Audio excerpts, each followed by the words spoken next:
کہ کیوں ہوئی. اچھا یہ بھی میں آپ کو کلیئر بتا دوں کہ یہ پہلی جنگ نہیں ہے. جیسے کہ مشہور ہے نا جنگ بدر، اس سے پہلے بھی چھوٹی چھوٹی جنگیں ہوئی ہیں، لیکن جو بڑی جنگ جس میں مقابلہ ہوا اور جس میں اللہ نے روشن فتح عطا کی وہ بدر کی جنگ ہے، 17 رمضان المبارک 2 ہجری کو. انشاءاللہ میں سیرت کے درس میں عرض کروں گا جنگ بدر سے پہلے بھی 6 جنگیں ہوئی ہیں تقریباً، جس میں کچھ صحابہ گئے تھے، کچھ میں حضور بھی گئے تھے، کچھ میں ہلکی پھلکی مڑ بھیڑ ہوئی اور کسی میں جنگ نہیں ہوئی. لیکن جو بڑی یعنی صف آرا ہو کر جنگ ہوئی تھی وہ جنگ بدر، یہی 17 رمضان المبارک والی، یہ پہلی ہے. جیسے کہ ایک بدر اولا بول کر کے ایک جنگ مشہور ہے اور بدر ثانیہ اس کو کہتے ہیں، یہ 17 رمضان المبارک والی. میں اس کو انشاءاللہ سیرت کے بیان میں عرض کروں گا. آج اس پر ہم فوکس کرتے ہیں کہ کیوں ہوئی. 13 سال مکہ مکرمہ میں نبی پاک صلی اللہ تعالیٰ علیہ وسلم نے گزارے اعلان نبوت کے بعد. ویسے تو 53 سال آپ وہاں رہے، 13 سال اعلان نبوت کے بعد کیا کیا تکلیفیں نہیں اٹھائیں. آپ نے سیرت کے درس میں بھی سنا ہوگا اس رسول محترم صلی اللہ تعالیٰ علیہ وسلم کو مارا بھی گیا، پیٹا بھی گیا، ان کے ساتھیوں کو طرح طرح کے عذابات دیے گئے. تاریخ آج محفوظ ہے لیکن ظالموں کو یہ نظر نہیں آتا آتنک کون پھیلایا ہوا تھا. یہی کفار تھے، یہ مشرکین تھے، یہ دہشت گرد تھے. مجھے بتاؤ رسول پاک کے غلاموں کو سولی پر لٹکا کر ان کی ناک کاٹنا، ان کے کان کاٹنا، ان کے ناخنوں کو پکڑ سے کھینچنا، کیا یہ دہشت گردی نہیں ہے؟ حضور پاک صلی اللہ تعالیٰ علیہ وسلم کے چہیتے صحابی حضرت عمار بن یاسر کو انہوں نے آگ میں جلایا تھا. حضرت بلال حبشی کو تو روزانہ رسی پیر میں ڈال کر کھینچا جاتا تھا.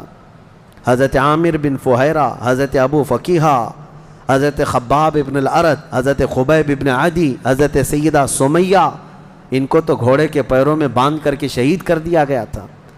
کیسے طرح طرح کے عذابات دیے تھے کفار مکہ نے. ایک دو نہیں ہے، ظلم کی ایک لمبی داستان ہے. اور پھر پلس اس پر نبی پاک صلی اللہ علیہ وسلم کو ان کے خاندان سمیت سوشل بائیکاٹ کر کے رکھنا. حضور نے 3 سال تک 2 پہاڑیوں کے بیچ کے درے میں گزارے ہیں، اور ایسے کہ پورے مکہ والے پہرا لگا کر بیٹھتے تھے 24 گھنٹے تک نگرانی کے کوئی جا نہ پائے حضور تک، ان کے خاندان تک. ان دنوں میں نبی پاک صلی اللہ علیہ وسلم پتے کھاتے رہے اور چمڑوں کو ابال کر کے پانی میں وہ کھاتے رہے. 3 سال گزرے ہیں. جبکہ مشرکین مکہ میں سے ہی کچھ اہل خیرت جو تھے انہیں رحم آ گیا ان معاملات کو، اور انہوں نے یہ معاہدہ توڑا. وہ آ کر کے، کوئی دوسرے نہیں، صحابہ نے نہیں، جو کافر تھے انہی میں سے 10-12 لوگ، انہوں نے دیکھا اتنی تکلیف یہ ہم میں ہی سے تو ہیں، اور وہ بھی قریش خاندان جو ہم میں سے سب سے معزز خاندان ہے، اس کا ایسا بائیکاٹ کرنا کہ ان تک ایک چاول کا دانہ نہ پہنچے. یہ کیسی مصیبتیں ڈال کر رکھی گئیں اپنے بھائیوں پر. مشرکین نے خود یہ توڑا تھا معاہدہ، اور پھر ان کو ہر طرح کے سہولیات مہیا کر دی تھی حضور کے خاندان کو. یہ تکلیفیں 70 صحابہ مکہ چھوڑ کر کے حبشہ جا چکے تھے ہجرت کر کے. معمولی بات ہے، آپ کے محلے سے 4 لوگ جائیں کیا حالات ہوتے. یہ آج ظالم کتے جو ہے گھروں کے دروازوں پر زبردستی کا بورڈ لگا کر کے پلائن کرتے رہتے ہیں، ہاں، کہ یہاں سے محلہ خالی ہو رہا ہے مسلمانوں کی وجہ سے، ایک ہندو گھر یہاں سے شفٹ ہو رہا ہے، ہجرت کر رہے ہیں، مائیگریٹ کر رہے ہیں. یہ ناٹک ہے، کوئی چیز نہیں. کبھی تم نے تاریخ یہ بتائی کہ 70 صحابہ جو اپنا گھر بار سب چھوڑ کر، جس میں خود رسول اللہ کی بیٹی بھی ہے، حضرت رقیہ اور حضرت عثمان غنی، دونوں حضور کے داماد بھی، حضور کی بیٹی بھی ہیں، یہ حبشہ چلے گئے تھے ہجرت کر کے. حضور صلی اللہ علیہ وسلم کے خاندان کے کتنے لوگ، حضرت جعفر طیار مولا علی کرم اللہ وجہہ الکریم کے سگے بھائی ہیں. حضور پاک صلی اللہ علیہ وسلم کے خاندان کے کتنے لوگ نکل کے جا چکے تھے حبشہ میں، ایتھوپیا. عرب لوگ افریقہ میں جا کر کے رہت کر کے چلے گئے مدینہ. تو حضور ہجرت کر کے گئے تو کیا اکیلے گئے؟ 1 سال نہیں گزرا تھا کہ مکہ میں جتنے مسلمان تھے سب کے سب ہجرت کر کے مدینے چلے گئے. مکہ والوں کو سکون سے رہنا چاہیے نا، بات ہو گئی نا. میں آپ کو بتا دوں کفار و مشرکین کبھی کسی بات سے راضی نہیں ہوتے اور نہ کبھی یہ سکون، ذہنی سکون ان کو نہیں حاصل ہو سکتا۔ تم اگر کوئی محلہ چھوڑ کر کے بھی چلے گئے تو تمہارے سے دشمنی ان کی کم نہیں ہوتی۔ جو دشمن ہے وہ دور بیٹھ کر کے ہی جلتا رہتا ہے کہ وہاں سکھ سے کیوں رہ رہے ہیں یہ لوگ، یہاں سکون سے کیوں رہ رہے ہیں لوگ۔ مدینے جب رسول پاک اور ان کے صحابہ گئے تو مکہ والوں کو تو جو معاملہ تھا ختم ہو گیا، جن سے تمہاری روزانہ لڑائی ہوتی تھی وہ جا چکے، نہ ان کے صحابہ ہیں نہ وہ رسول پاک وہاں پر ہیں۔ نہیں، اس کے باوجود ان کفار مکہ نے کیا کرنا شروع کیا؟ 10 لوگ، 15 لوگ، 20 لوگ کبھی جتھا بنا کر کے مدینے تک جاتے تھے، رات کے وقت وہاں کے مسلمانوں کے باغیچے کھجوروں کے جلا کے آ جاتے، اور کبھی اگر 2-4 صحابہ مسلمان باہر نظر آتے تو ان کو پکڑ کر پیٹتے تھے، مارتے تھے۔ کہاں پر؟ مدینے میں جا کر۔ جب اس قدر ظلم بڑھ گیا تب میں آپ کو بتاؤں 13 سال کے بعد اللہ نے جہاد کا حکم نازل فرمایا۔ اے محبوب کھڑے ہو جائیں اور جو آپ سے لڑ رہے ہیں ان سے مقابلہ فرمائیں۔ 13 سال تک تو کبھی لڑنے کا حکم نہیں آیا۔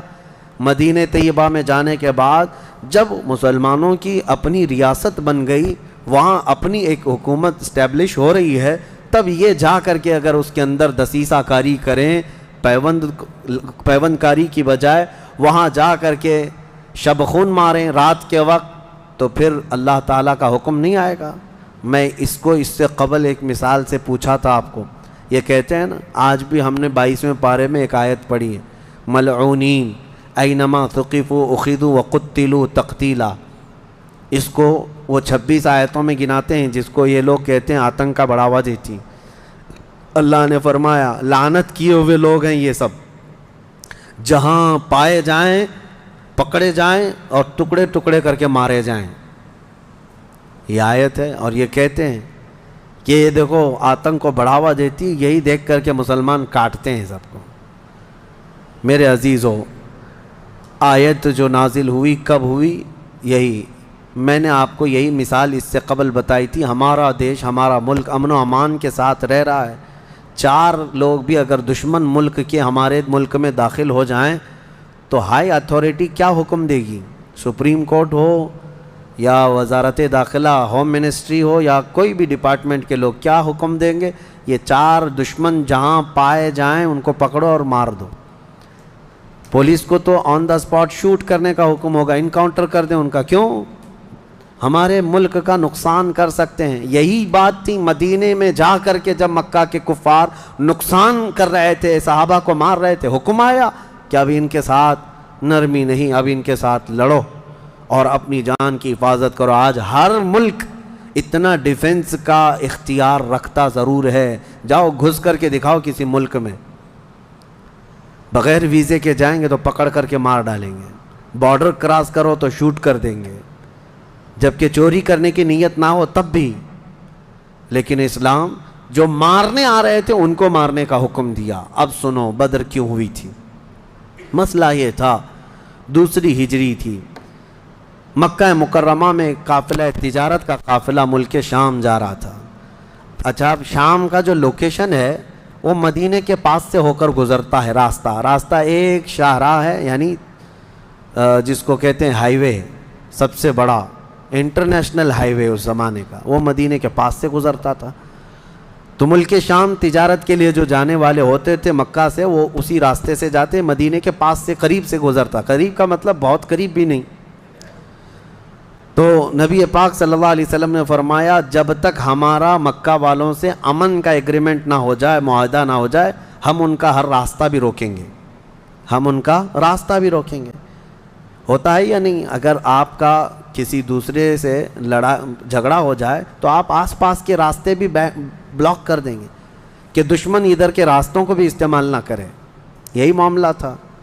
حاج جو ہے دنیا کو میں بتاؤں، یہ راستہ روکنے والی بات کو بھی میں بتاتا ہوں۔ کہتے ہیں کہ مکہ والے تجارت کے لیے ملک شام جا رہے تھے تو ان کا راستہ روکنے کا کیا حق تھا؟ مدینے والوں کو کیا حق تھا؟ آج مجھے بتاؤ، جس ملک سے تمہاری دشمنی ہو جائے کیا وہ اپنا فلائی زون تمہیں یوز کرنے دے گا؟ تمہارا پلین بھی اڑ کے جا سکے گا اس ملک کے اوپر سے؟ سعودی نے تو ابھی ابھی بین کر رکھا تھا قطر کو، اس کا نہ پلین اترتا نہ ہی ہوائی اسپیس استعمال کر سکتا تھا۔ قطر جو ہے کوئی چیز استعمال نہیں کر سکتے۔ ان کی آپسی دشمنی میں جب یہ راستے بند کر سکتے ہیں، آپسی دشمنی تھی، یہ کون سی اسلام اور کفر کی دشمنی۔ اسی طرح سے ایران پر جو پابندیاں ہیں، ایران کا ایک جہاز جس سے اس کے سفارتی تعلقات نہیں، کیا وہ اسرائیل کے اوپر سے اڑ سکتا ہے؟ نہیں اڑ سکتا۔ راستے تو آج بھی ان لوگوں نے بند کر رکھے ہیں ایک دوسرے کی تجارت کے، ٹریڈنگ پابندیاں آج بھی چلتی ہیں۔ 1400 سال پہلے جب نبی پاک صلی اللہ علیہ وسلم نے صرف ان کا راستہ روکنے کی بات کی، تو آج یہ پوری دنیا کے جو ماڈرن اپنے آپ کو کہتے ہیں اور بہت زیادہ ویل ایجوکیٹڈ سمجھتے ہیں، ان کے پیٹ میں درد ہونے لگتا ہے کہ یہ کیسا راستہ روکنے والا کیا سسٹم تھا۔ راستہ روکنے والا وہی سسٹم تھا جو آج تمہارا باپ روکتا ہے امریکہ۔ جس طرح سے لوگوں کے اوپر تجارت کی پابندیاں لگاتا ہے، جس طرح سے ہائی ڈیوٹی کسٹم لگا کر کے لوگوں کی اکنامک کو گراتا ہے، یہ تو وہی سسٹم ہے نا۔ لیکن نبی پاک صلی اللہ علیہ وسلم نے ایسا نہیں کیا تھا۔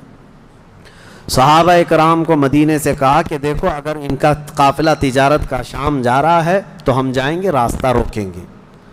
حضور اپنے صحابہ کو لے کر نکل پڑے۔ یہ 17 رمضان جنگ بدر کی بات نہیں کر رہا ہوں، اس سے پہلے کی بات کر رہا ہوں، 6 مہینے پہلے حضور گئے، چند مہینے پہلے یا چند دن پہلے، ایگزیکٹ نہیں کہہ رہا ہوں۔ تو ابو سفیان قافلہ تجارت کا جو لے کر جا رہا تھا، وہ سپہ سالار یا امیر قافلہ تھا، اس کو خبر ہو گئی کہ نبی پاک صلی اللہ تعالیٰ علیہ وسلم اپنے صحابہ کے ساتھ میرا راستہ روکنے آئے ہیں، تو راستہ کاٹ لیا اور ملک شام دوسرے راستے سے پہنچ گیا۔ حضور پاک صلی اللہ علیہ وسلم کو نہیں ملا، حضور واپس مدینے آ گئے۔ کئی دن گزرے، ملک شام میں اس نے تجارت کی، خوب نفع کمایا اور واپس مکہ تو جانا تھا۔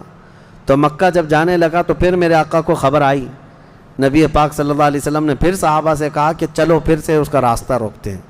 پھر گئے، لیکن اس بار ابو سفیان پھر خبر پا کر کے دوسرے راستے سے چلا گیا مکہ۔ لیکن مکہ پہلے ہی ابو سفیان نے قاصد بھیج دیا تھا، کہا تھا کہ محمد اور ان کے ساتھی تمہاری تجارت کو لوٹ لیں گے، ختم کر ڈالیں گے، قافلہ تمہارے ہاتھ نہیں آئے گا، تم ہماری مدد کے لیے آؤ۔ یہ قاصد مکہ جیسے ہی پہنچا، وہاں کھلبلی مچ گئی، سب جمع ہو گئے جتنے خاندان تھے کہ ہمارا بھی مال ہے، ہمارا بھی مال ہے۔ اور ابو جہل تو بھڑکا رہا تھا، خوب بھڑکا رہا تھا، سب کو جمع کر لیا۔ لیکن اتفاق ایسا کہ وہ مکہ والوں کے نکلنے سے پہلے پہلے ابو سفیان اپنی تجارت کا قافلہ صحیح سلامت مکہ لے کر پہنچ گئے۔ بات ختم ہو گئی، تجارت کا قافلہ آ گیا۔ جو سمجھ بوجھ والے تھے انہوں نے خیر منائی، کہا کہ چلو ہمارا مال پہنچ گیا، اب ضرورت نہیں جانے کی۔ لیکن ابو جہل کسی بات پر خاموش نہیں تھا، کہا کہ نہیں، ہم محمد اور ان کے ساتھیوں کو مزہ چکھائیں گے کہ انہوں نے روکنے کی کوشش کیوں کی۔ اگر آج ہم ان کا مقابلہ نہیں کریں گے تو آگے ہماری تجارت کے لیے بڑے مسئلے پیدا ہو جائیں گے۔ اور اس کے بعد سب کو بھڑکاتا رہا۔ کتنے بہت سارے چھوڑ کر چلے گئے، لیکن پھر بھی ابو جہل کے بہکاوے میں جتنے آئے وہ 1000 کی تعداد میں تھے۔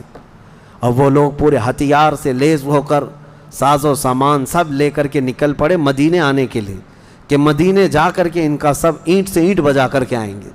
اب نبی پاک صلی اللہ علیہ وسلم راستے میں نہیں تھے، 2 بار گئے اور واپس آئے، قافلہ روکنے کے لیے واپس آئے۔ لیکن جیسی حضور کو یہ خبر ہو گئی کہ وہ لوگ مدینے پر حملہ کرنے کے لیے نکل رہے ہیں، اصل وجہ سن لیجئے بدر کی اصل وجہ۔ جب وہ لوگ 1000 کی تعداد میں مکہ سے نکل چکے تھے اور میرے آقا کو یہ خبر مل گئی، مخبر نے آ کر بتایا کہ جنگ کی تیاری سے مدینے کے اوپر حملہ آور ہونے کے لیے نکلے ہیں مکہ کے لوگ۔ اب نبی پاک صلی اللہ علیہ وسلم نے صحابہ سے فرمایا کہ ان کو مدینے پہنچنے مت دینا، اگر مدینے آ گئے تو مدینے کو توڑ پھوڑ کریں گے، شہر میں داخل ہوں گے، جنگ ہوگی تو کچھ نہ کچھ گھر ٹوٹیں گے، کسی کی آبادی اجڑے گی، کچھ نہ کچھ نقصان ہوگا، لہذا ہم خود مدینے سے باہر نکلتے ہیں۔ نبی پاک صلی اللہ علیہ وسلم اب اس ارادے سے اپنے صحابہ سمیت باہر نکلے۔ اس میں تعداد مختلف روایات کے مطابق 313، 314، 315، 319 اور ایک میں 360 اصحاب بدر کی تعداد پہ الگ الگ روایات ہیں. 313 صحابہ کی روایت بہت سارے محدثین نے روایت کی ہے, اور 360 کی بھی روایت ہے, 360 لوگ بھی تھے. بہرحال وہ اس طور پر کہ بچے دوسرے لوگ سب ملا کر کے کسی نے شمار کیا, اور کسی نے صرف خالص جنگ کرنے والوں کو شمار کیا. اس میں سارے بڑے بڑے اجلہ صحابہ ہیں, سیدنا ابو بکر صدیق, سیدنا عمر فاروق, سیدنا حیدر کرار, علی مرتضیٰ رضی اللہ تعالیٰ عنہ, دیگر اصحاب. ہاں, حضرت عثمان غنی رضی اللہ تعالیٰ عنہ اس میں شامل نہیں تھے. اس کی وجہ یہ تھی کہ حضور صلی اللہ علیہ وسلم کی بیٹی حضرت رقیہ بیمار تھیں, مدینے میں تھی. نبی پاک صلی اللہ تعالیٰ علیہ وسلم نے حضرت عثمان سے کہا کہ تم اپنی اہلیہ میری بیٹی کی تیمارداری میں رہو, تمہیں بدر میں شریک ہونے کا برابر ثواب دیا جائے گا. حضرت عثمان غنی مدینے میں تھے.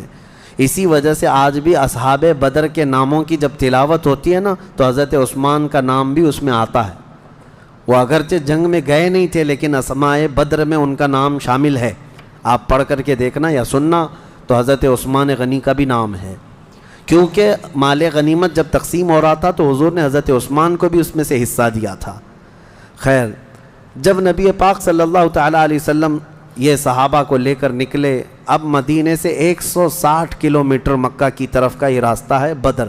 بدر ایک علاقے کا نام ہے, وہاں ایک کنواں تھا جس کا نام بدر تھا, جس کی وجہ سے اس علاقے کا نام بدر پڑا.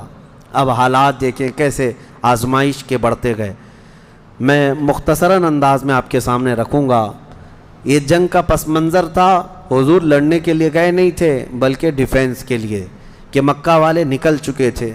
اب مکہ والے آ کر جس جگہ پڑاؤ کیے وہ بھی بدر تھا, وہاں کنواں تھا, پانی تھا, اس کے لیے وہاں پر ان لوگوں نے بھی قیام کیا. میرے آقا صلی اللہ علیہ وسلم نے بھی اپنا لشکر انداز کر دیا. صحابہ وہاں پر اتر پڑے, سب کے خیمے لگ گئے, اور کنویں کے پانی پر بھی قبضہ ہوا. اس کے بعد دیکھا صحابہ کے دل گھبرائے ہوئے تھے, کیونکہ حضور صلی اللہ علیہ وسلم اور صحابہ کو جو زمین ملی تھی وہ ریتیلی زمین تھی, بالو کی زمین, پاؤں دھس جایا کرتے تھے. اور کفار مکہ جہاں پر اترے تھے وہ تو سخت سپاٹ فلیٹ زمین تھی, مٹی کی زمین تھی, اور اس میں گھوڑے اچھی طرح دوڑتے تھے. یہ ریتیلی زمین پر گھوڑوں کے پیر بھی گھس جاتے اور انسانوں کے بھی. اچھا, یہ بات بھی میں بتا دوں, کل تعداد صحابہ اکرام رضوان اللہ تعالیٰ علیہ مجمعین کے ساتھ 313 صحابہ میں صرف 4 گھوڑے تھے. 4 گھوڑے, یہ 4 گھوڑوں پر بیٹھ کر کے گئے ہیں. کون سوار ہوا ہوگا, کون پیدل چلا ہوگا؟ اور اونٹوں کی کچھ تعداد. اس کے علاوہ تلوار سب کے پاس نہیں, اور جس کے پاس ہے ان کی سبزیاں بھی کٹتی نہیں. ان حالات میں تو وہ گئے تھے. نبی پاک صلی اللہ تعالیٰ علیہ وسلم کے ساتھ جب گئے, اب وہاں پر صحابہ اکرام کے دلوں کے اندر تھوڑی گھبراہٹ آنے لگی کہ ہم زمین اس طرح کی ہے, اور تعداد جب ان کی دیکھتے ہتھیار سے لیس, تو یہ عرض کرتے کہ کیا ہوگا. پہلی جنگ ہو رہی تھی نا, آمنا سامنا پہلی مرتبہ ہو رہا تھا. اب نبی پاک صلی اللہ تعالیٰ علیہ وسلم سب صحابہ کو لے کر رات کو بیٹھتے ہیں. اب اس میں جو نبی پاک صلی اللہ تعالیٰ علیہ وسلم کے سامنے صحابہ اکرام سے مشورہ ہو رہا تھا, اب وہ ایمان کی بات ہے. حضور نے صحابہ کی بات یہ سنی کہ جو مہاجرین تھے وہ یہ کہہ رہے تھے کہ انصار کا تو کچھ گیا نہیں, ہمارا گیا ہے مکہ میں, ہمارے مال لوٹے, ہماری جائیدادیں لوٹیں, انصار مدینے میں رہتے ہیں, مکہ کے کفار نے ان کا تو کچھ بگاڑا نہیں.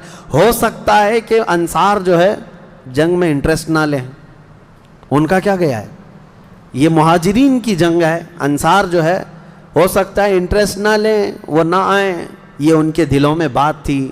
حضور پاک صلی اللہ علیہ وسلم نے محسوس کر لیا, کیونکہ 69 انصار صحابہ اس کے اندر تھے.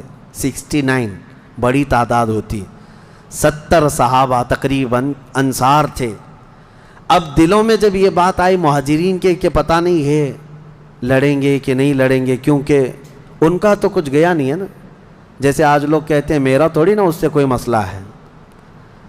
تو پھر نبی پاک صلی اللہ علیہ وسلم نے رات کے وقت انصار صحابہ کو پہلے بلایا, سب بیٹھے ہوئے تھے, مشورہ کرنا تھا. سید الانصار حضرت سعد ابن معاذ رضی اللہ تعالیٰ عنہ انصار کے سردار تھے. بلایا اور پوچھا کہ تمہارا کیا مشورہ ہے, آپ کا کیا مشورہ ہے جنگ کے سلسلے میں. سنو، حضور پاک صلی اللہ تعالیٰ علیہ وسلم کی بارگاہ میں حضرت سعد بن معاذ سب سے پہلا جواب کیا دیتے ہیں؟ کہتے ہیں یا رسول اللہ صلی اللہ علیہ وسلم، پورے انصار کی طرف سے تو میں ترجمانی کرنے کے لیے کھڑا ہوں، لیکن میرے آقا کیا ہم بھی کوئی پوچھے جانے کی چیز ہیں؟ آپ کے سلسلے میں ہم بھی کوئی پوچھے جانے کی چیز ہیں؟ اور حضرت سعد بن معاذ کہتے ہیں قسم رب ذوالجلال کی، مدینے سے برق الغماد یمن تک بھی آپ جائیں، انصار کا ہر بچہ آپ کے قدموں کے ساتھ ہوگا۔ آپ تو صرف بدر تک آئے یا رسول اللہ، اگر ہمیں پیدل یمن تک بھی لے جاتے ہم آپ کے پیچھے جاتے۔ ان کے الفاظ میں سناؤں، ایمان تازہ ہو جاتا ہے۔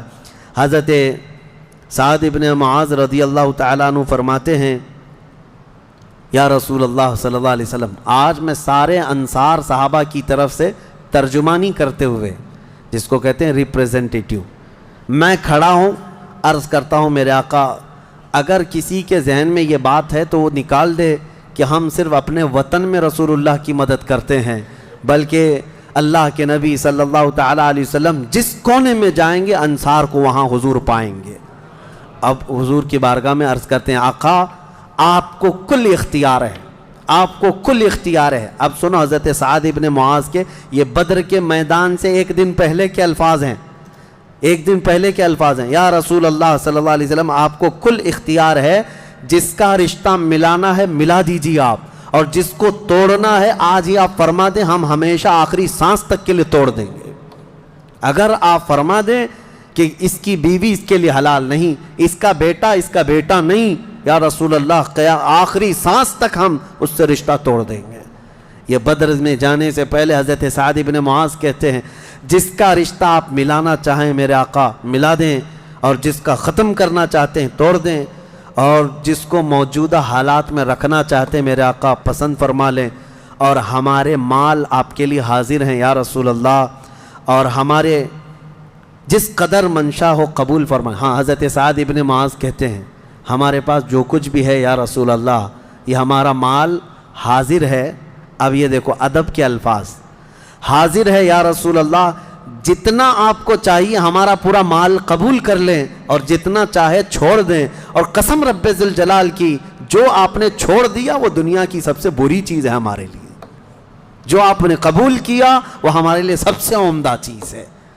یہ بدر کے میدان میں حضرت سعد بن معاذ رضی اللہ تعالیٰ عنہ کی تقریر چل رہی ہے، اور اس کے بعد حضور پاک صلی اللہ تعالیٰ علیہ وسلم کی بارگاہ میں یہ کہتے ہیں یا رسول اللہ قسم اس رب ذوالجلال کی جس نے آپ کو سچی نبوت کے ساتھ بھیجا، اللہ کی قسم اگر آپ ہمیں حکم دیں سمندر کو چیر کر نکل جانا ہے، رب ذوالجلال کی قسم یا رسول اللہ انصار کا ہر بچہ سمندر میں کود پڑے گا۔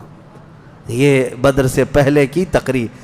اب ان کی تقریر سن کر حضور بڑے خوش ہوئے، میرے آقا صلی اللہ تعالیٰ علیہ وسلم نہایت ہی خوشی کا اظہار فرماتے ہیں، اور اس کے بعد پھر حضرت مقداد بن اسود ایک صحابی ہیں کھڑے ہوتے ہیں، پوچھا یا رسول اللہ صلی اللہ علیہ وسلم آپ صحابہ سے مشورہ لے رہے ہیں کس بات کا؟ کہا جنگ ہونا چاہیے نہیں ہونا چاہیے؟ حضرت مقداد بن اسود کہتے ہیں یا رسول اللہ ہم بنی اسرائیل نہیں ہیں جنہوں نے موسیٰ علیہ السلام سے کہا تھا اے موسیٰ آپ اور آپ کا خدا جائیے قوم جبارین سے لڑیے، ہم یہاں بیٹھ کے دیکھیں گے۔ نہیں یا رسول اللہ ہم امت محمدیہ ہیں، جہاں میرے آقا کا پسینہ گرے گا ہم سب کا خون کا قطرہ وہاں گرے گا، جب تک ہمارے جسم میں آخری قطرہ بھی خون کا باقی ہے ہم میں سے کوئی پلٹنے کا تصور بھی نہیں کرتا۔ یہ رسول پاک صلی اللہ علیہ وسلم کے چہیتے صحابہ کی تقریریں تھیں، سب کے جذبے جوان تھے، کوئی لوٹنا نہیں چاہتا، کوئی پلٹنا نہیں چاہتا۔ اب صحابہ کو باہر کر کے حضور خیمے میں چلے گئے۔ اب سنو حضور پاک صلی اللہ تعالیٰ علیہ وسلم جیسی ہی خیمے میں گئے جہاں آج مسجد عریش بنی ہے، اس کو عریش کہا جاتا حضور کے خیمے کو۔ حضور سجدے میں گر گئے، سجدے میں گرنے کے بعد نبی پاک صلی اللہ تعالیٰ علیہ وسلم اتنا گریہ وزاری کر رہے تھے، اتنا رو رہے تھے سجدے میں حضور پاک صلی اللہ علیہ وسلم، اور جو صحابی ان کی خدمت میں کھڑے تھے وہ کہتے ہیں نبی پاک صلی اللہ تعالیٰ علیہ وسلم کی الفاظ میں سن رہا تھا ابتحالات کو، عرض یوں کر رہے تھے اے اللہ ایک چھوٹی سی فوج، ایک چھوٹی سی جماعت تیرے دین کی نصرت کے لیے میدان میں اتری ہے، اے اللہ اگر اس جماعت کی تو کل مدد نہ کرے گا تو قیامت تک اس روئے زمین پر کوئی سجدہ کرنے والا نہیں آئے گا۔ اے اللہ قیامت تک کوئی تیری عبادت نہیں کر سکے گا۔ یہ محبوبانہ انداز ہے میرے آقا کا، یہ کوئی دھمکی نہیں ہے اللہ کو۔ رب تعالیٰ کی بارگاہ میں گڑ گڑانا کہ مولا اگر ان کی مدد نہیں کرے گا تو پھر کون تیری عبادت کرے گا۔ اور اس کے بعد اچانک حضور صلی اللہ علیہ وسلم اٹھے سجدے سے، پیشانی چمک رہی تھی اور حضور مسکرا رہے تھے۔ دو صحابہ کھڑے تھے، کہا یا رسول اللہ صلی اللہ علیہ وسلم آپ اتنی گریہ وزاری کرتے کرتے بھی مسکرانے لگے۔ کہا میرے رب نے میری ڈھارس بندھا دی، مبارک ہو، بشارت ہو، میں نے ابھی ابھی جبرائیل کو جنگی لباس پہن کر اترتے دیکھا ہے۔ جبرائیل امین آ گئے ہیں۔ وہ صحابہ دوڑے دوڑے گئے، باہر جا کر کہے مبارک ہو اللہ کے نبی کو مدد آ گئی ہے۔ ابھی رات کا حصہ گزرا نہیں تھا کہ بارش برسنے لگ گئی۔ میرے آقا نے فرمایا میرے صحابہ اللہ کی دوسری مدد آ گئی۔ صحابہ نے پوچھا یہ کیسے؟ کہا جاؤ میدان میں دیکھو، ریت کی زمین پر بارش ہوئی تھی تو ریت پوری جمع ہو گئی، مضبوط ہو گئی، اور کافروں کی زمین پر بارش برسی تو کیچڑ ہو گیا، ان کے پیر پھسلنے لگ گئے، ان کے گھوڑے بدکنے لگ گئے، اور صحابہ کے پیر ریت میں بالکل مضبوط جم کر رہ گئے۔ حضور نے فرمایا بارش بھی اللہ نے تمہاری مدد کے لیے نازل فرمائے۔ صبح اٹھتے ہیں، صبح ہوتی، حضور اکرم نہیں رات کے وقت ہی، ابھی رات کا وقت ہے، صحابہ کے دل کی تسلی کے لیے میرے آقا اپنے ہاتھ میں ایک چھڑی لے کر جاتے ہیں میدان میں، صحابہ پیچھے پیچھے ہیں، لکیر کھینچا، حضور نے فرمایا کل یہاں ابو جہل گر کے مرے گا۔ دوسری لکیر کھینچا اور کہا یہاں عتبہ مرے گا۔ تیسری لکیر کھینچ کر کہا یہاں شیبہ مرے گا۔ یہ بڑے بڑے پہلوانوں کے نام حضور گنا رہے تھے۔ صحابہ دل ہی دل میں خوش ہو رہے تھے، ان کا یقین کامل اتنا تھا نبی نے جو فرما دیا وہ ہو کر رہے گا۔ رات کے وقت ہی صحابہ کو یہ معلوم تھا ان کفار کے کتنے وکٹ گرنے والے ہیں، کتنے پہلوان زمین بوس ہونے والے ہیں، کتنے موت کی گھاٹ پہنچنے والے ہیں۔ صحابہ کو یہ معلوم ہو گیا تھا اور دل چوڑے تھے، سینے کشادہ تھے۔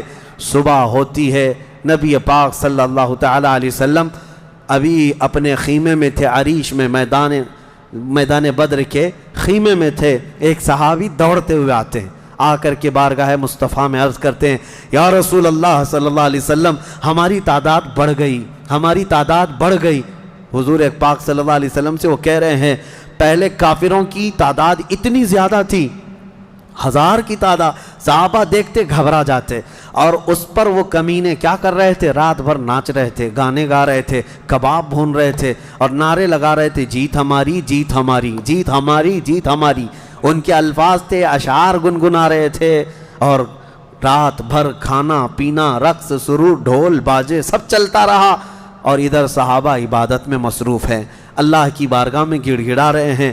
اور صبح جب ہوئی تو ایک صحابی دوڑتے ہوئے آئے، کہا میرے آقا ہماری تعداد بڑھ گئی ہے، 313 نکلے تھے لیکن میدان میں اب بہت زیادہ ہو گئے ہیں ہم لوگ۔ حضور پاک صلی اللہ علیہ وسلم نے فرمایا میرے چہیتے جاؤ، وہ ہماری تعداد نہیں، اللہ کے ملائکہ آ چکے، اللہ کے فرشتے آ چکے تمہارے اس فوج کے اندر۔ صحابہ کہتے ہیں جب میدان میں ہم اترے، اب یہ 17 رمضان المبارک جمعہ کا دن تھا، یوم البدر، یوم الفرقان جس کو کہتے ہیں۔ میرے عزیزو، اسلام کی عظیم تاریخ پنہاں ہے، اس میں عظیم تاریخ پنہاں ہے۔ نبی پاک صلی اللہ تعالیٰ علیہ وسلم کی طرف سے میدان بدر میں سب سے پہلے اترنے والے کون لوگ تھے؟ کون لوگ تھے؟ سب سے پہلے نبی پاک صلی اللہ تعالیٰ علیہ وسلم کی طرف سے حضرت امیر حمزہ رضی اللہ تعالیٰ عنہ، دوسرے حضرت ابو عبیدہ بن جراح، تیسرے حیدر کرار شیر خدا علی مرتضیٰ رضی اللہ تعالیٰ عنہ۔ یہ تینوں حضرات اترے، اور ان کے مقابل میں جو کفار آئے تھے وہ اپنے اپنے وقت کے بڑے بڑے پہلوان تھے، بڑے بڑے پہلوانوں کو انہوں نے اتارا تھا میدان بدر میں۔ اور جب مقابلہ ہوا تو سب سے پہلا وار حضرت امیر حمزہ کا سامنے والے پر پڑا، وہ گاجر کی طرح کٹ کر گر گیا ایک ہی وار میں۔ حضرت ابو عبیدہ بن جراح زخمی ہوئے، سامنے والے سے تھوڑے زخمی ہوئے، پھر حضرت حمزہ نے وہ بھی محاذ سنبھالا اور ان کے مقابل کو بھی مار کر گرایا۔ ادھر حضرت علی کرم اللہ وجہہ الکریم کی عمر کم تھی، اس وقت ان کی عمر زیادہ نہیں تھی، 22 سال کی عمر یا 25 سال کے اس وقت کی عمر تھی حضرت علی کرم اللہ وجہہ الکریم کی. اس وقت حضرت علی جب آئے بالکل جوانی یعنی 20-22 سال کی عمر, مولا علی کرم اللہ وجہہ الکریم نے اس سے جب مقابلہ کیا تو ذوالفقار حیدری نے ایسا ضرب لگایا کہ اس کی لوہے کی ٹوپی کاٹتے ہوئے 2 ٹکڑے ہو گئے. پہلی مرتبہ بدر کے میدان میں آواز آئی تھی سارے صحابہ کی اللہ اکبر. یہ نعرہ تکبیر تھا جو سب سے پہلے بلند ہوا. فرماتے ہیں اس آواز کی ہیبت ایسی تھی کہ کفار کے خیمے ہل گئے اور ان کی صفوں میں ہلچل مچ گئی, دہشت طاری ہو گئی. صحابہ کے اسی نعرے کو دیکھ کر علامہ اقبال نے شعر کہا تھا, یہ نکلے تھے مڑی ہوئی تلواریں لے کر, کٹی ہوئی اور زنگ آلود تلواریں لے کر جن سے سبزی نہیں کٹتی تھی, لیکن جب نعرہ لگائے تھے اللہ کی مدد ایسی آئی تھی کہ یہ سب زمین بوس ہو گئے دشمن. اقبال نے کہا تھا کفر دم توڑ دے گا ٹوٹی ہوئی شمشیر کے ساتھ, کفر دم توڑ دے گا ٹوٹی ہوئی شمشیر کے ساتھ, گر تم نکلا جاؤ ایک بار نعرہ تکبیر کے ساتھ. یہ انہی صحابہ کا نعرہ تھا جب انہوں نے پہلی مرتبہ بلند کیا. یہ لڑائی چلتی رہی شام تک, شام ہونے نہ پائی. دوپہر تک اس لڑائی کو پہلے ایک بعد دیگرے, اس کے بعد پھر گھماسان کی لڑائی ہوئی. لیکن کفار مکہ میں سے کچھ لوگ کہتے ہیں ہم تو بڑے حوصلوں سے آئے تھے لڑنے کے لیے, بڑے حوصلوں سے آئے تھے. جن کو یہ مدینے میں مکہ میں پکڑ کے مارتے تھے وہ آج ان کے مقابل میں تھے. کوئی کسی کا غلام تھا, کوئی کسی کا رشتہ دار بھی تھا, لیکن مقابلے میں جب آئے وہ کفار مکہ کہتے ہیں ہم تو بڑے ہمت کے ساتھ لڑنے کے لیے آئے تھے, لیکن جب ہم لڑنے جا رہے تھے تو ہمارے مقابل میں اجنبی لوگ آ رہے تھے, اجنبی لوگ آ رہے تھے, اور ان کی ہیبت ایسی طاری ہوتی کہ ہم نے ان کو نہ مکے میں کبھی دیکھا تھا نہ مدینے میں کبھی دیکھا تھا. یہ وہ بدری ملائکہ تھے جو جبرائیل امین کی سپہ سالاری میں آئے تھے. اب یہاں ایک بات میں بتانا چاہتا ہوں, ایک فرشتہ اتر جائے کافی ہے.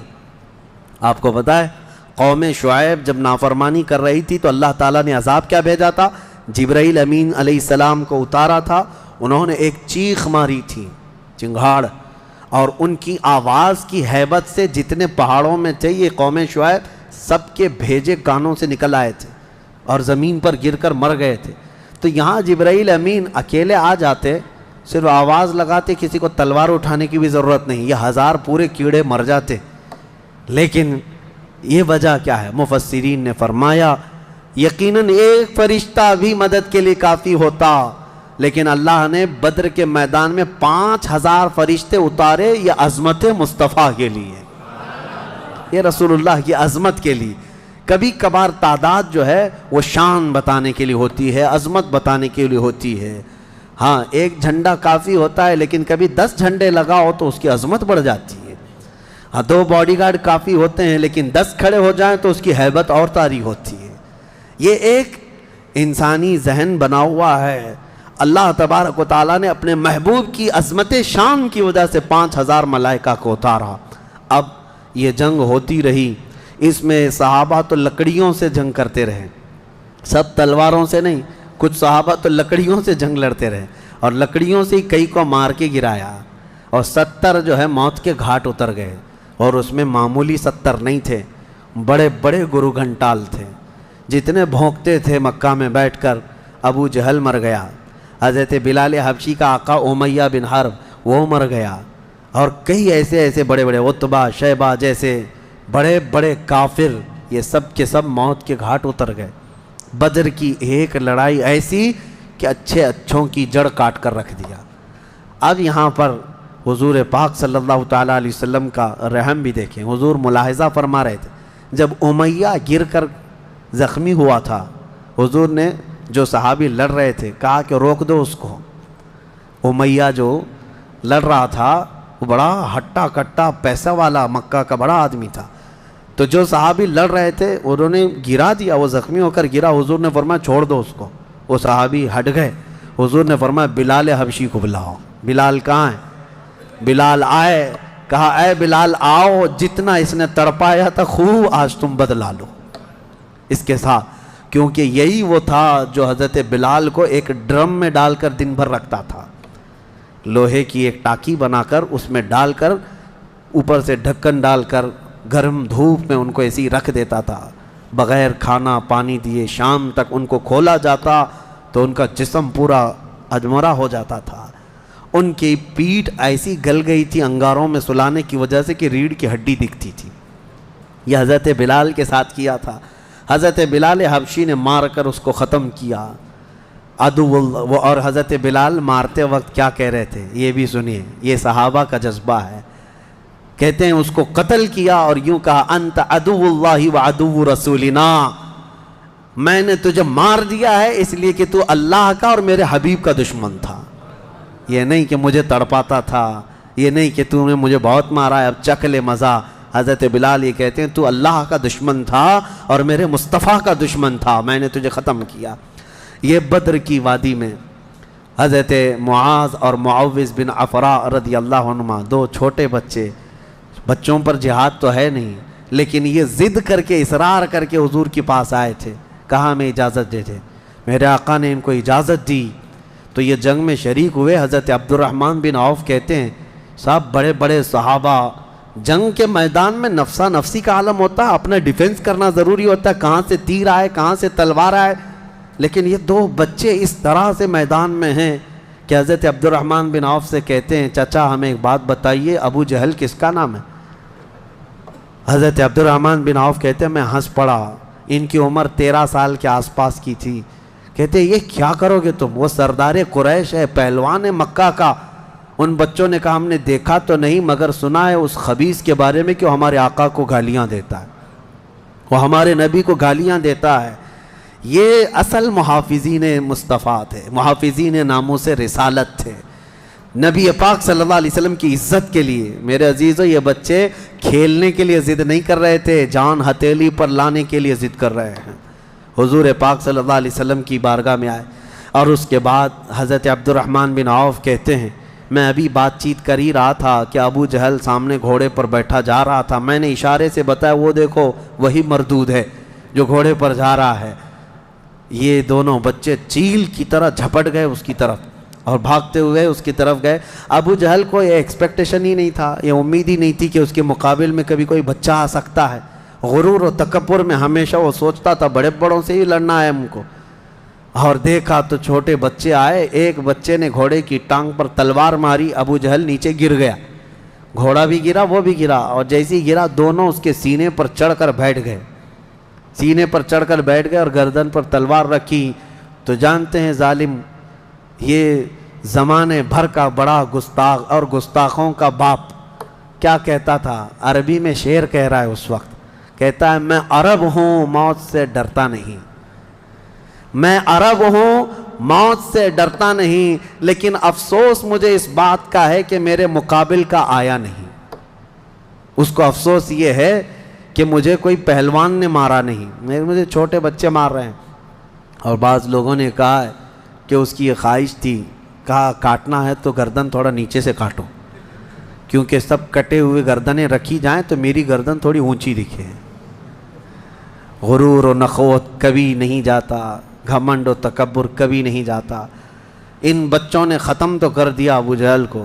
اور مشہور ہے کیا ہی بہترین کہا، ہم جیسے لاکھوں کروڑوں کی جوانیاں ان بچوں کے قدموں پر قربان، ہم ان کے ناخنوں تک بھی نہیں پہنچ سکتے جنہوں نے دفاع کیا ہے، ڈیفنس کیا ہے میرے مصطفیٰ کی عزت کا.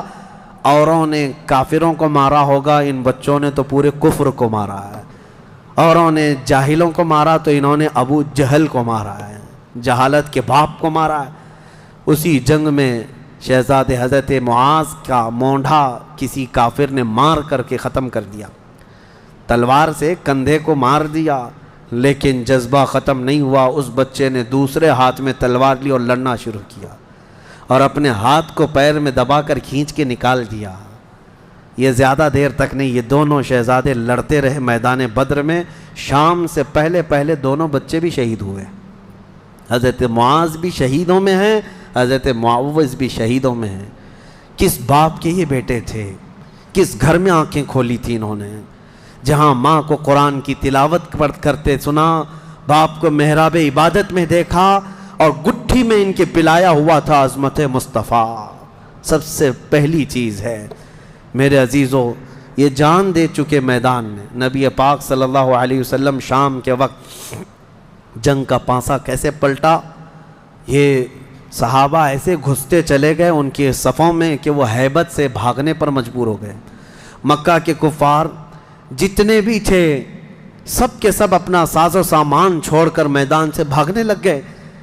وہاں پر اپنے مویشی چھوڑا، اپنے بہت سارے چھوڑا، یہاں تک کہ 70 قیدی پکڑ میں آئے اور 70 مارے جا چکے تھے، 140، اور صحابہ میں 13 شہید تھے، 1 زخمی تھے۔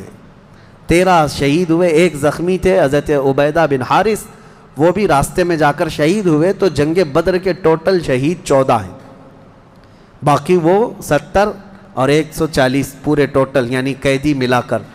شام کے وقت اب سنو میرے آقا صلی اللہ علیہ وسلم کا معجزہ۔ صحابہ کہتے ہیں حضور نکلے، میدان میں آئے، سب کافروں کی لاشیں ایک جگہ کھینچ کر لا کر گڑھے میں ڈال دی گئیں، لیکن لاشیں دیکھنے کے لیے حضور میدان میں جا رہے تھے۔ صحابہ کہتے ہیں قسم خدا کی ہم نے دیکھا حضور نے جس کے لیے جو دائرہ کھینچا تھا وہ کافر وہیں گر کے مرا تھا، ایک بال بھی باہر نہیں تھا۔ حضور نے جس کے لیے لکیر کھینچا تھا وہ کافر اسی میں گر کر مرا ہوا تھا۔ حضور نے جو نشان بنایا تھا ابو جہل وہیں مرا ہوا تھا، عتبہ وہیں مرا ہوا تھا، شیبہ وہیں مرا ہوا تھا۔ آج کے منافقین کے لیے بھی یہ درس ہے، یہ دیکھیں جنگ بدر کی تاریخ کو۔ نبی پاک صلی اللہ علیہ وسلم ایک دن پہلے یہ بتا رہے ہیں کہ کون کہاں مرے گا، اور یہ ابھی تک اس بحث میں ہے کہ پیٹھ پیچھے کا علم نہیں، دیوار پیچھے کا علم نہیں، یا اپنے جیسا نبی کو بھی قیاس کرتے ہیں۔ اللہ ہدایت عطا فرمائے۔ اب شام کے وقت سارے وہ لاشوں کو لا کر ایک گڑھے میں جمع کر دیا، اور جو مسلمان صحابہ تھے ان کی لاشیں جمع کی گئیں اور ان کو عزت کے ساتھ احترام کے ساتھ اسی بدر کے میدان کے قریب دفن کر دیا گیا۔ اور کافروں کی لاشوں کے پاس کھڑے ہو کر حضور نے پھر ایک خطبہ دیا، خطبہ دے رہے تھے، اور اس میں حضور صلی اللہ علیہ وسلم یہ فرما رہے تھے، اے لوگو، ہمارے رب نے جو ہم سے وعدہ کیا تھا وہ پورا کر دکھایا اللہ نے۔ بتاؤ تمہارا خدا جو تم سے کوئی وعدہ کیا تھا کیا تم کو بھی پورا کر دیا؟ کیا تم نے موت کے بعد وہ چیز پا لی جس کے لیے تم لڑتے تھے؟ صحابہ پوچھنے لگے یا رسول اللہ صلی اللہ علیہ وسلم آپ ہی کس کو سنا رہے ہیں؟ یہ مرے ہوئے کفار کو۔ حضور نے فرمایا یہ تم سے بھی زیادہ سنتے ہیں، مرنے کے بعد وہ تم سے بھی زیادہ سنتے ہیں۔ اسی لیے حضور پاک صلی اللہ علیہ وسلم نے فرمایا کہ مردہ لوگوں کی باتیں تو چھوڑیں، چلنے والوں کے پیر کے چپل کے نیچے جو آواز آتی ہے وہ بھی مردہ سنتا ہے، اس کے کان بڑھ جاتے ہیں۔ اب مجھے بتاؤ میرے عزیزو، بدر میں مارے گئے ہوئے غلیظ قسم کے کافر جب باتیں سن سکتے ہیں تو اللہ کے اولیاء اپنی قبروں میں کیوں نہیں سنتے؟ انبیاء کرام اور اولیاء کرام اپنی قبروں میں نہیں سنتے؟ ہم جاتے ہیں اور اسی یقین کے ساتھ جاتے ہیں کہ وہ قبروں میں ہماری باتوں کو سنتے بھی ہیں، اور اللہ نے ان کو تصرف اور اختیار دیا ہو تو ہمارے حق میں اللہ کی بارگاہ میں سفارش بھی کرتے ہیں۔ یہ ہے جنگ بدر۔ اس کا خلاصہ یہی ہے کہ وہ اگرچہ 313 نہتے تھے لیکن یقین کامل تھا۔ اسی کو اقبال نے کہا ہے، یقین محکم عمل پہ ہم، جہاد محبت فاتح عالم، جہاد زندگانی میں ہیں یہ مردوں کی شمشیریں۔ کہ یہ وہ صحابہ تھے، ان کے بارے میں وہ کہتے ہیں اللہ کے شیروں کو آتی نہیں روبائی، اللہ کے شیروں کو آتی نہیں روبائی۔ یہ لومڑی کی طرح نہیں رہتے بلکہ ان کا عزم حوصلہ بڑا جوان تھا، اور میدان میں اترے تھے تو نہ یہ تلواروں کے بھروسے آئے تھے نہ ہاتھی گھوڑوں کے بھروسے آئے تھے، بلکہ ان صحابہ کا صرف یقین یہ تھا اللہ ہمارے ساتھ ہے، رسول ہمارے ساتھ ہے۔ اے مومنوں، آج اس بدر کی تاریخ کے بعد میں آپ سے بھی یہی کہنا چاہوں گا، آج جتنے بھی ابو جہل ناچ رہے ہوں ان کو ناچنے دو، اور پکار کر کہو ان اللہ معنا، بے شک اللہ ہمارے ساتھ ہے، بے شک اللہ ہمارے ساتھ ہے۔ آزمائش ہوگی، امتحان ہوگا، کچھ تو مریں گے کچھ تو کٹیں گے، لیکن غلبہ حق کا ہی ہوگا۔ حل الحق یعلو ولا یعلی علیہ، فرمایا گیا حق ہمیشہ بلند ہو کر رہے گا، اس کے اوپر کوئی غالب نہیں آئے گا۔ ہو سکتا ہے صدیوں تک اس کو کوئی پکڑ کر کے رکھے، حق کو گرفتار کر کے رکھے، لیکن کبھی بھی وہ اس طرح نیست و نابود نہیں کیا جائے گا۔ قیامت تک حق کو بلند ہونا ہے۔ اللہ کریم ہم سب کو حق جماعت کے ساتھ زندہ رکھے اور ہمیں غلبہ اسلام کا وہ سنہرا دور عطا فرمائے، جب ہم دیکھیں ہمارے ہر گھر سے آواز آئے لبیک یا لبیک یا لبیک یا